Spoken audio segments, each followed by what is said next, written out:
On part en Allemagne, dans une île reculée. Je crois que c'est au fin fond de la mer Baltique. Oui, on connaissait un film, un très beau film, Un été 42 de Robert Mulligan, un film où Hermie, un adolescent d'une quinzaine d'années, passait des vacances sur une île de Nantucket, marquée, une ville marquée vraiment, une île marquée par l'absence des hommes partis à la guerre. Bon, il s'agissait là d'une comédie douce amère sur la naissance du désir chez un jeune garçon. Ben là, aujourd'hui, comme tu l'as dit, nous sommes toujours sur une île, mais l'île d'Amrum. Alors, elle fait partie des îles de cette région qu'on appelle la Frise du Nord. Alors c'est un chapelet d'îles, de bancs de sable entre le continent allemand et la mer du Nord. Là, Magnifique d'ailleurs. Oui.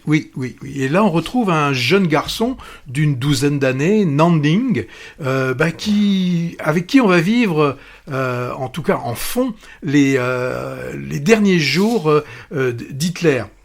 Alors, comme la grande partie des enfants de son âge, étant lui-même le fils d'un haut militaire, il est forcément engagé dans le mouvement des jeunesses hitlériennes. Et sa mère est une... Alors, je vais employer le terme, pour elle est une vraie patriote. Hein. Elle est prête à aller jusqu'à la mort pour le dictateur et ne souffre absolument pas que la population puisse douter en ces moments, puisse douter d'une victoire toujours possible pour elle, et pourtant, on sent bien, même si c'est une île reculée, les infos arrivent, et puis certains, il existe la TSF, hein, qui permet de pouvoir capter ce qu'on ne devrait pas capter et qui vient de l'extérieur. Alors, là, comme je l'ai dit, hein, on arrive, c'est la mort du Führer, hein, et la mère va véritablement entrer dans une totale dépression, hein, une dépression qui frôle une certaine forme de folie. Hein. Elle va refuser de se nourrir, alors qu'elle vient juste de mettre au monde, j'ai compté, son 4e enfant, et elle a un fantasme où seule une tartine de pain blanc avec du beurre et du miel pourrait lui redonner un sens à sa vie. Alors, Nanning, hein, c'est l'aîné, hein, de ses 12 ans, l'aîné de la fratrie. Il voue un amour sans limite à sa mère. Et pour voir à nouveau un sourire poindre sur le visage de sa mère, il va tout faire pour trouver les ingrédients nécessaires à la confection de ce mets d'exception en cette période où même les poules ne font plus beaucoup d'œufs, puisque pour qu'elles puissent se nourrir, et pour se nourrir, il faut qu'elles aient des céréales. On n'a pas le grain manque. De quoi on peut se nourrir ? Ce qui pousse encore le mieux, ce sont les pommes de terre, et puis aussi le poisson, cette plie séchée et fumée, qui sert d'ailleurs, on va pas utiliser des Deutschmark, mais quand on échange, on se sert de ce poisson fumé comme monnaie. Alors,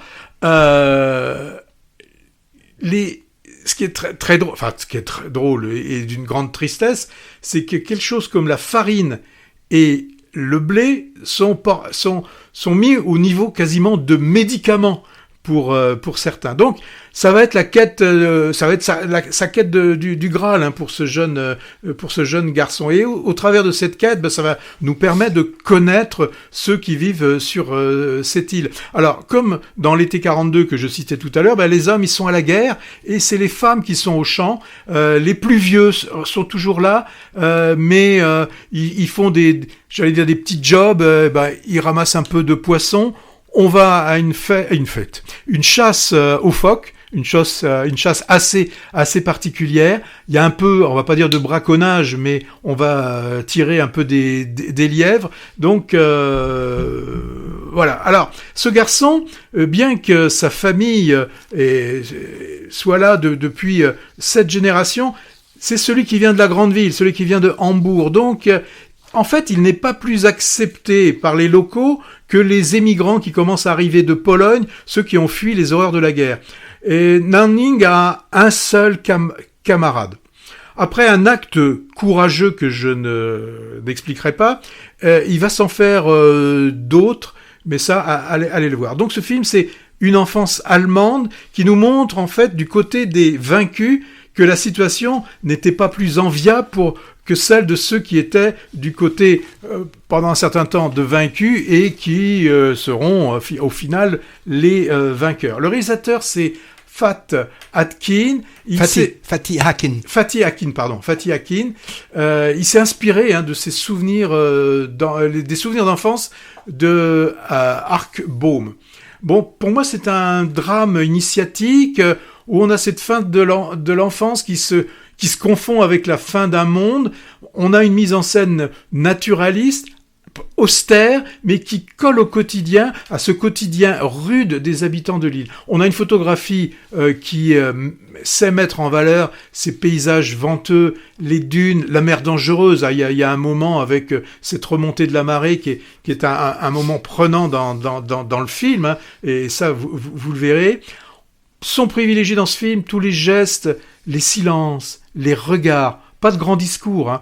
Et ce jeune Jasper Billerbeck qui interprète Nanning est d'une grande justesse. Il a ce mélange de fragilité et en même temps de détermination et aussi forcément d'une incompréhension qu'il a par rapport à ce monde des adultes dans lequel il rentrera bientôt. Beaucoup de thèmes à explorer dans le film, la survie quotidienne dans un monde en ruine, la fin de l'innocence, puisque Nanning, il est confronté à la violence, à la faim, il est confronté aussi à une responsabilité, hein. Et puis, c'est ce moment d'après-guerre, forcément qu'on va se rendre compte que la paix ne va pas effacer les tensions, elle va même plutôt les révéler. On a aussi cette notion de transmission entre ce qu'ils disent et ce qu'ils taisent, hein. Donc on apprendra aussi des histoires dans ce film. Bon, Atkin arrive à éviter le manichéisme. Il nous montre une Allemagne rurale.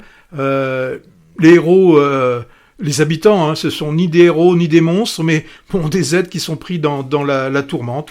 Pour moi, un film sobre, sensible, profondément humain, qui nous raconte la fin de l'enfance dans un monde en ruine. Donc un cinéma de nuances, et ça, moi, je trouve que c'est vraiment un beau film à voir actuellement. Ouais, superbe petit bonhomme, ce Nanning, hein. Membre des jeunesses hitlériennes malgré lui, adulte bien avant l'heure, obligé à différents subterfuges pour arriver à ses fins.